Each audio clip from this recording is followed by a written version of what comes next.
ಜೀವನದಲ್ಲಿ ಮುಂದೆ ಬರಬೇಕು ಅಂತ ಅಂದರೆ ಈ ವಿಡಿಯೋನ ಪೂರ್ಣವಾಗಿ ನೋಡಿ. ಜೀವನದಲ್ಲಿ ಮುಂದೆ ಬರಬೇಕು ಅಂದರೆ ಅತಿಯಾಗಿ ಮಾತಾಡಬಾರ್ದು. ಯಾವತ್ತೂ ಯಾರ ಬಳಿಯೂ ಅತಿಯಾಗಿ ಮಾತನಾಡಬೇಡಿ. ಅತಿಯಾಗಿ ಮಾತನಾಡಿದಷ್ಟು ನಿಮ್ಮ ಬಗ್ಗೆನೇ ಹೇಳ್ಕೊಳ್ತಾ ಹೋಗ್ತೀರಾ. ಬೇಡದ ವ್ಯಕ್ತಿಗಳ ಜೊತೆ ನಿಮ್ಮ ಗುಟ್ಟನ್ನು ಹೇಳ್ಕೊಳ್ತೀರಾ. ಮಾತು ಅತಿಯಾದಷ್ಟು ಎಲ್ಲೇ ಮೀರ್ತಾ ಹೋಗುತ್ತೆ. ಮಾತು ಆಡಿದರೆ ಹೋಯಿತು, ಮುತ್ತು ಒಡೆದರೆ ಹೋಯಿತು ಅನ್ನುವ ಹಾಗೆ ಒಂದು ಸಲ ಆಡಿದ ಮಾತನ್ನು ವಾಪಸ್ ತೆಗೆದುಕೊಳ್ಳುವುದಕ್ಕೆ ಬರುವುದಿಲ್ಲ. ಮೊದಲು ಬೇರೆಯವರು ಹೇಳುವ ಮಾತುಗಳನ್ನು ಕೇಳಿಸಿಕೊಳ್ಳುವ ತಾಳ್ಮೆ ಇರಲಿ. ಯಾರನ್ನೂ ಅತಿಯಾಗಿ ನಂಬಬಾರದು.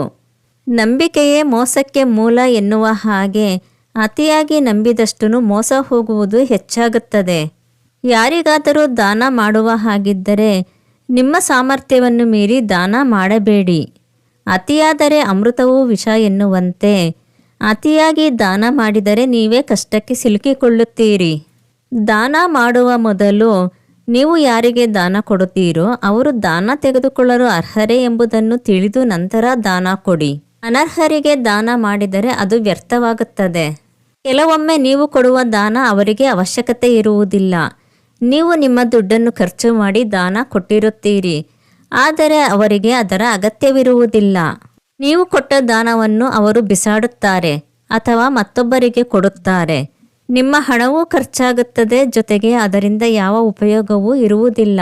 ನೀವು ಎಷ್ಟೇ ಬುದ್ಧಿವಂತರಾಗಿರಿ, ಜ್ಞಾನವುಳ್ಳವರಾಗಿರಿ, ಆದರೆ ಅದನ್ನು ಯಾರಿಗೂ ತೋರಿಸಿಕೊಳ್ಳಬೇಡಿ.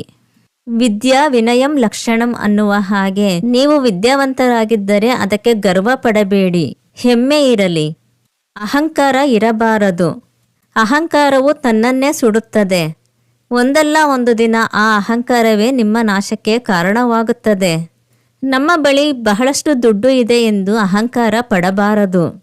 ನಾವು ನಮ್ಮ ಊರಿಗೆ, ನಮ್ಮ ಹಳ್ಳಿಗೆ ಹಣವಂತರಾಗಿರಬಹುದು, ಆದರೆ ನಮ್ಮನ್ನೂ ಮೀರಿ ಹಣವಂತರಾಗಿರುವವರು ಮತ್ತೊಬ್ಬರಿರುತ್ತಾರೆ ಅಲ್ಲವೇ?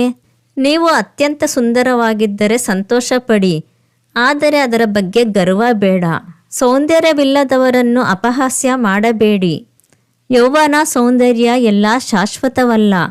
ಇಂದು ಸುಂದರವಾಗಿರುವವರು ನಾಳೆ ಸುಂದರತೆಯನ್ನು ಕಳೆದುಕೊಳ್ಳಬಹುದು. ಇಂದು ಹುಡುಗರಾಗಿರುವವರು ಮುಂದೆ ಮುದುಕರಾಗೇ ಆಗುತ್ತಾರೆ. ವಯಸ್ಸಾಗಿರುವವರನ್ನು ಕಂಡು ಅಪಹಾಸ್ಯ ಮಾಡಬೇಡಿ. ಈ ದಿನ ಕಷ್ಟಗಳು ಬಂತೆಂದು ದುಃಖಿಸುತ್ತಾ ಕೂರಬಾರದು. ಕಷ್ಟಗಳ ಮೂಲಗಳನ್ನು ಹುಡುಕಿ ಅದಕ್ಕೆ ಪರಿಹಾರವನ್ನು ಕಂಡುಕೊಳ್ಳಬೇಕು. ಪ್ರಯತ್ನ ಪಡುವುದನ್ನು ನಿಲ್ಲಿಸಬಾರದು. ಸತತ ಪ್ರಯತ್ನವಿರಲಿ, ಯಶಸ್ಸು ಖಂಡಿತ ಸಿಗುತ್ತದೆ. ಕೆಟ್ಟ ವ್ಯಕ್ತಿಗಳಿಂದ ದೂರವಿರಿ. ಕೆಟ್ಟವರ ಮಾತುಗಳನ್ನು ಕೇಳದಿರಿ. ಕೆಟ್ಟವರ ಮಾತುಗಳನ್ನು ಕೇಳುತ್ತಿದ್ದರೆ ಕೆಟ್ಟ ಆಲೋಚನೆಗಳೇ ಬರುತ್ತವೆ. ಯಾವಾಗಲೂ ಒಳ್ಳೆಯ ವ್ಯಕ್ತಿಗಳೊಡನೆ ಸ್ನೇಹ ಮಾಡಿ. ಒಳ್ಳೆಯ ವಿಷಯಗಳನ್ನು ಯೋಚಿಸುತ್ತಿದ್ದರೆ ಒಳ್ಳೆಯದೇ ಆಗುತ್ತದೆ. ನಿಮ್ಮಲ್ಲಿ ನೀವು ನಂಬಿಕೆ ಇಡಿ. ನಿನ್ನ ಕೈಯಲ್ಲಿ ಮಾಡುವುದಕ್ಕೆ ಆಗುವುದಿಲ್ಲ ಎನ್ನುವವರ ಮುಂದೆ ಸಾಧಿಸಿ ತೋರಿಸಿ. ಜನರ ಜೊತೆ ಬೆರೆಯಲು ಹಿಂಜರಿಯಬೇಡಿ. ನಾಚಿಕೆ, ಕೀಳರಿಮೆಗಳನ್ನು ದೂರ ಮಾಡಲು ಹೆಚ್ಚು ಹೆಚ್ಚು ಜನರೊಡನೆ ಬೆರೆಯಿರಿ. ತಾಮರಸ ಜಲದಂತೆ ಎಂಬಂತೆ ಜನರೊಡನೆ ಬೆರೆತರೂ ಜನರಿಂದ ದೂರವಿರಬೇಕು. ಜನರೊಡನೆ ಯಾವ ವಿಷಯಗಳನ್ನು ಹಂಚಿಕೊಳ್ಳಬೇಕೋ ಅಷ್ಟನ್ನು ಮಾತ್ರ ಹಂಚಿಕೊಳ್ಳಬೇಕು. ಹೆಚ್ಚು ಜನರೊಡನೆ ಬೆರೆಯುತ್ತಿದ್ದರೆ ನಿಮ್ಮ ಕೀಳರಿಮೆ ದೂರವಾಗುತ್ತದೆ. ಕೆಲವೊಂದು ಬಾರಿ ನಾವು ಅಂದುಕೊಳ್ಳುತ್ತೇವೆ, ನಮ್ಮ ಪಕ್ಕ ನಿಂತಿರುವವರು ನಮಗಿಂತ ದೊಡ್ಡ ಮನುಷ್ಯರು ಎಂದು. ಅವರೊಡನೆ ಒಂದೆರಡು ಮಾತುಗಳನ್ನು ಆಡಿ, ಆಗ ತಿಳಿಯುತ್ತದೆ ನಾವು ಅವರಿಗಿಂತ ಬಹಳ ಉತ್ತಮ ಎಂದು, ನಮ್ಮ ಜ್ಞಾನ ಅವರಿಗಿಂತ ಹೆಚ್ಚಿದೆ ಎಂದು. ಬೇರೆಯವರಿಗೆ ಕೆಟ್ಟದ್ದಾಗಲಿ ಎಂದು ಯೋಚಿಸುತ್ತಾ ಅವರಿಗೆ ಕೆಟ್ಟದ್ದನ್ನು ಬಯಸುತ್ತಾ ಅವರು ಜೀವನದಲ್ಲಿ ಸೋಲನ್ನು ಅನುಭವಿಸುತ್ತಿರುವುದನ್ನು ಕಾಣಲು ಕಾತರದಿಂದ ಇರುವ ಬದಲು ನಾವು ಮುಂದೆ ಬರಬೇಕು ಎಂದು ಯೋಚಿಸಬೇಕು. ಬೇರೆಯವರ ಬಗ್ಗೆನೇ ಯೋಚಿಸುತ್ತಾ ಕುಳಿತರೆ ನೀವು ಜೀವನದಲ್ಲಿ ಹಿಂದೆ ಬೀಳುವಿರಿ.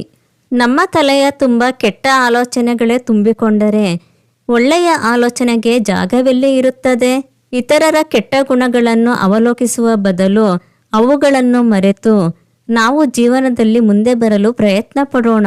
ಯಾರಾದರೂ ನಿಮ್ಮ ಬಗ್ಗೆ ಕೆಟ್ಟದ್ದನ್ನು ಮಾತಾಡಿದರೆ ಅದು ಅವರ ಗುಣವನ್ನು ತೋರಿಸುತ್ತದೆ.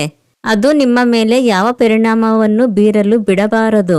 ನಾಯಿ ಬೊಗಳಿದರೆ ದೇವಲೋಕ ಹಾಳಾಗುವುದೇ ಎನ್ನುವ ಗಾದೆಯಂತೆ ಕೆಟ್ಟ ಜನರು ಕೆಟ್ಟದ್ದನ್ನು ಆಡಿಕೊಳ್ಳಲಿ ಬಿಡಿ, ಅದು ಅವರ ಗುಣವನ್ನು ತೋರಿಸುತ್ತದೆ. ಅವರ ಮಾತುಗಳನ್ನು ಅಲ್ಲಿಗೆ ಬಿಟ್ಟು ನೀವು ಜೀವನದಲ್ಲಿ ಮುಂದುವರಿಯುವುದನ್ನು ಕಲಿಯಿರಿ. ಕಾಲು ಎಳೆಯುವವರ ಮುಂದೆ ಜೀವನದಲ್ಲಿ ಓಡಬೇಕು.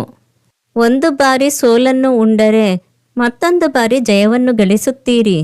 ಜಯದ ಹಾದಿ ಕಾಣುತ್ತದೆ. ಎಲ್ಲರಿಗೂ ಶುಭವಾಗಲಿ.